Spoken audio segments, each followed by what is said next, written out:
अगर जो नहीं हुआ तब हमें क्या सोचना चाहिए? विजय प्राप्त करते हो तो भूमि का राज्य, अगर शरीर छोड़ते हो तो स्वर्ग का राज्य। दोनों हाथ में लड्डू है, युद्ध करना ही ठीक है। तो झूठा तो नहीं कह सकता कि पूर्व का सब झूठा है। नहीं तो माँ के गर्भ में की याद नहीं है तो इसका मतलब माँ के गर्भ में हम नहीं रहे क्या? रहे, लेकिन मुझे याद नहीं है। ऐसे पूर्व जन्म में होगा। असफलता हमारे ही किसी कर्म का परिणाम है और सफलता हमारे ही कर्म का परिणाम है। तो फिर ईश्वर का भजन किस काम का? रविंद्र टुटेजा जी, कानपुर से। महाराज जी, मैं पेशे से एक फिल्म निर्माता और अभिनेता हूं।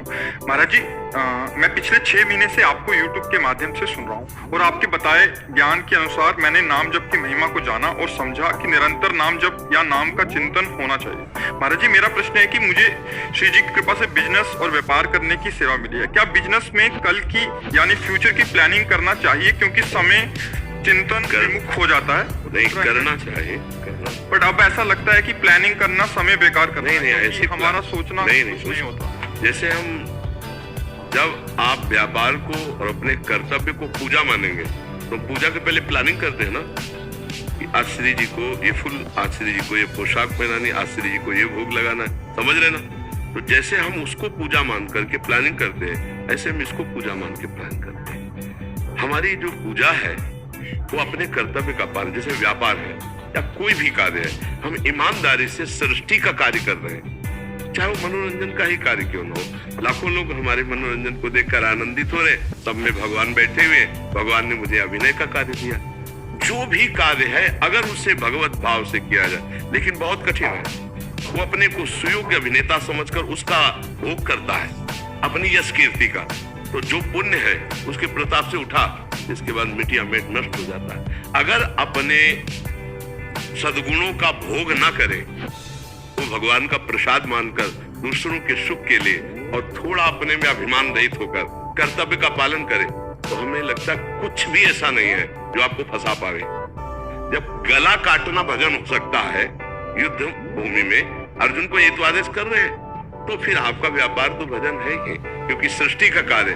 पर हम उसे भजन ना मान करके जब उसे हम भोग मान लेते हैं, अपने लिए मान लेते हैं, तो वही बंधन का कारक हो जाता है। मान लो आपने 500 रुपया कमाए तो आपने घंटों उसका प्लान किया और फिर 500 आए। अब 500 में कुछ परिवार की सेवा में लग गया, कुछ हम पशु पक्षी या कोई ऐसा औषधि या किसी के कार्य में लगा दिया, बहुत बढ़िया सेवा लगे। सब हमारे लिए थोड़ी। अगर हमें प्रभु ने 500 दिया है और 300 में हमारा काम चल जाता है तो हम 200 में और भी कार्य देखेंगे जिनको अत्यंत आवश्यकता है, उनकी सेवा में पहुंचा देंगे, तो सेवा बन रही है ना।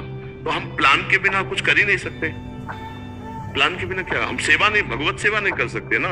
हमको प्लान बनाना होता है कि आज हमको श्री जी को ऐसी पोशाक पहनानी है, आज श्री जी को इसका भोग लगाना है, आज श्री जी को ऐसी नथ धारण करानी है, आज प्रभु को ऐसा मुकुट धारण कर। तो व्यापार में तो फिर प्लान करना ही पड़ेगा। अब ये कहते कि ये प्लान करना तो व्यर्थ है, कब? जब भगवत विमुख होकर सोचो। यही अर्जुन जी ने कहा कि मैं युद्ध नहीं करूंगा, मैं संन्यास ले लूंगा। भगवान क्या संन्यास नहीं लेना, युद्ध करता है, समझ लेना। तो आपको ये लगेगा या व्यापार पास अब छोड़ो, एकांत में गंगा किनारे बैठ करके बस भजन करो। जैसे एक बात बताया, नहीं होगा भजन, गंगा किनारे बैठो।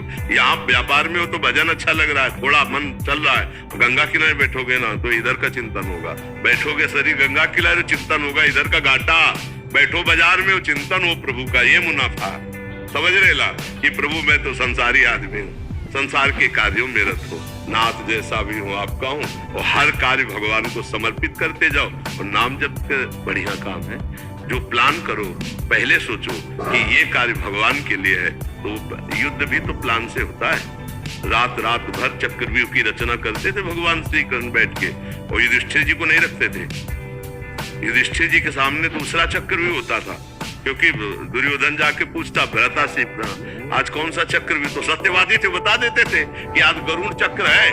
तो यहाँ प्लान एक अलग बनता था और फिर एक प्लान अलग बनता था श्री कृष्ण, जो युधिष्ठिर जी को भी पता नहीं होता। वहां जाते ही दूसरा चक्र भी वो युधिष्ठिर जी ने बताया था दूसरा, उसकी तोड़ वो भीष्म पितामह जी से सीखता। लेकिन जो भगवान बनाते थे उसकी तोड़ ही नहीं होती, क्योंकि वो दूसरा होता था। तो ऐसे ही प्लान तो हर चीज का बनता है। तो आपका व्यापार का या किसी भी तरह का जो प्लान है वो भगवान से जोड़ करके कीजिए तो भजन ही माना जाएगा। महाराज आज 60 साल के हो गए हैं, जन्मदिन है हमारा।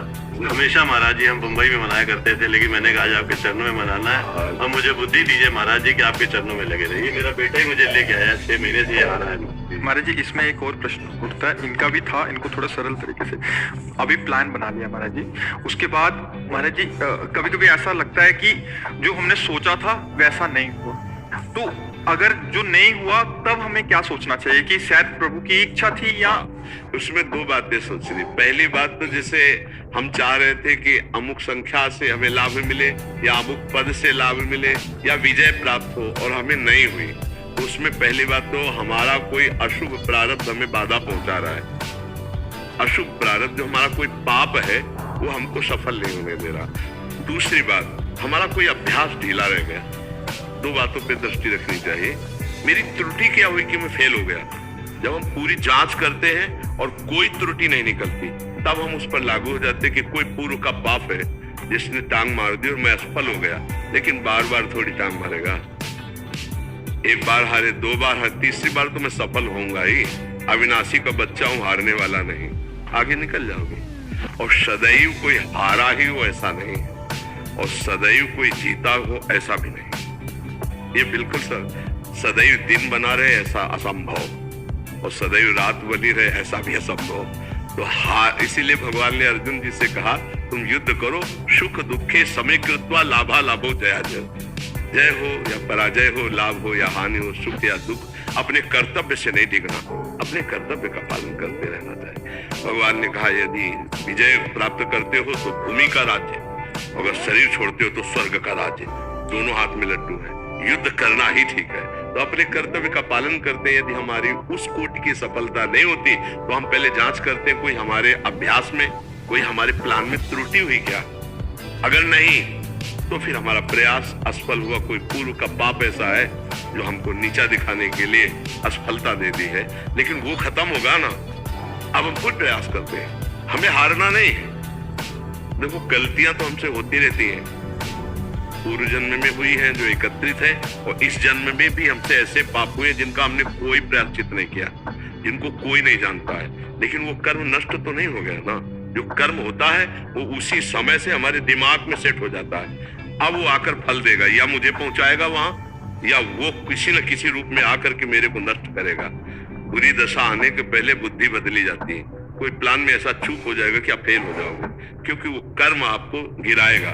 अपने को पता है अपने से ऐसे कर्म हुए इसी जन्म के, और कुछ ऐसे कर्म हैं जिनको मैं भूल चुका हूँ पूर्व में। जैसे भीष्म जी कह रहे हैं कि इस जन्म में मैंने कोई पाप नहीं किया और 6 महीना बाणों की सैया में, तो भगवान ने कहा कि आगे बढ़कर के पूर्व जन्मों को देखो। अब जैसे अपने लोग इस जन्म में आए तो याद नहीं, बोले कौन सा पूर्व जन्म, कब? देखो माँ के गर्भ में 9 महीने रहा गया है, क्या याद है? देखो हम सबको पीछे की तो जाले दो, इसी जन्म में माँ के गर्भ में मैं रहा हूँ, 9 महीने रहा हूँ। और गर्भ कौन सी व्यवस्था है वहां, मलमूत्र का इधर मलाशय मूत्राशय उसके बीच में रहा हूँ, तो याद नहीं एक सेकंड के कष्ट की। विचार करके देख, तो पूर्व की याद कैसे रहेगी जब अभी इसी जन्म के माँ की याद नहीं? तो झूठा तो नहीं कह सकता कि पूर्व का सब झूठा है। नहीं तो माँ के गर्भ में की याद नहीं है तो इसका मतलब माँ के गर्भ में हम नहीं रहे क्या? रहे, लेकिन मुझे याद नहीं है। ऐसे पूर्व जन्म में होगा, क्योंकि मैं अविनाशी हूँ, ये शरीर विनाशी है, तो पूर्व में भी कोई पाप हुए होंगे तो भोगना तो हम ही को पड़ेगा ना। शरीर कुछ भी बदल ले, भोगना तो, कपड़े कुछ भी आप बदल लो, अगर अपराध किए हो तो आपको दंड भोगना पड़ेगा। तो अब वो वेश तो वो है, ऐसे वेश तो पुरुष का आ गया, इस रूप का आ गया, लेकिन इसके अंदर जो बैठा जीवात्मा है वो किसी और शरीर से पाप किए है, तो भोगना तो उसी जीव को पड़ेगा। शरीर भले अलग है लेकिन दंड तो उसी को मिल रहा है ना। अब आप अपने को नहीं जानते, आप अपने को शरीर मानते हैं, इसीलिए लगता है मैंने तो कोई पाप नहीं किया, लेकिन आप नहीं, आप शरीर नहीं है। आप जो अंदर पावर है वो पावर वहां भी वही था और यहाँ भी यही है कि शरीर बदल चुका है। तो इसलिए हमें बहुत धैर्य पूर्वक रहना चाहिए। असफलता हमारे ही किसी कर्म का परिणाम है और सफलता हमारे ही कर्म का परिणाम है। तो फिर ईश्वर का भजन किस काम का? इन सफलता और असफलता दोनों से बड़ी एक सफलता है जिसे भगवत प्राप्ति कहते हैं, जिसे समता कहते हैं, जो दुख और सुख में भी तुम्हें टिकने नहीं देगी। वो भजन है जो इस जन्म में हम ऐसा कर ले कि हम ऐसे महान बन जाएं कि मृत्यु का भी न भय रह जाए, न हार का भय रह जाए, न लौकिक सुख का भय रह जाए। एक अद्भुत आनंद, एक भगवदानंद और हम इस जन्म के बाद भगवान से मिल जाएं। अब हमारा जन्म हो तो भगवान के साथ जन्म हो, हमारा जन्म हो तो कर्म बंधन से युक्त नहीं। जैसे जेल में दोनों रहते हैं, जेलर भी और कैदी भी, नहीं तो जेलर और कैदी के रहने में बड़ा बड़ा अंतर है। नहीं तो हम कैदी बन के संसार में ना हमें जेलर के रूप में आ गए। हम कर्म बंधनों से युक्त होकर नहीं, कर्म बंधनों से मुक्त होकर फिर जो सेवा भगवान करवाए वो सेवा करेंगे, पर कर्म बंधनों से युक्त होकर, मृत्यु से भयभीत होकर, भोगों के गुलाम बनकर हम ना आवे। अभी हम भोगों के गुलाम, जो भोग चाहता है, काम क्रोध लोभ मोह मद मत्सर, ये हमको रौंदे दे रहे, ऐसा नहीं। तो हम भजन के बल से ऐसे महान बने कि हम अपने मन को अधीन कर ले, भोगों के अधीन रहे, अब भोग हमारे अधीन हो। हम जो चाहे, जैसा चाहे वैसा वर्ताव हमारे अंदर का सिस्टम करे, वो भजन से होता है। इसीलिए राधा राधा रटते रहो और जन्म सफल हो जाए कि हमें अब मृत्यु का भय न रह जाए। तभी तो जन्मदिन। वैसे जन्मदिन का मतलब है 60 वर्ष गए माइनस ले रे। अब कितने मुझे पता लगे नहीं ला बल का नहीं पता। हाँ, तो इसीलिए मुझे लगता है राधा राधा राधा राधा नाम जपते रहो। और जितना प्रयास, जब तक जीवन है, हम निराश होकर थोड़ी बैठ रहा है, जब तक जीवन है मैं अपने कर्तव्य का पालन करूं। जी 12 साल पहले पत्नी चली गई कैंसर से और 1 साल पहले बेटी भी चली गई कैंसर से। ये बेटा ही नहीं संभाला, यही सब। हाँ, भगवान किसी न किसी रूप में सहयोग तो कर ही रहेगा। अब आनंदित रहिए, खूब नाम जप करते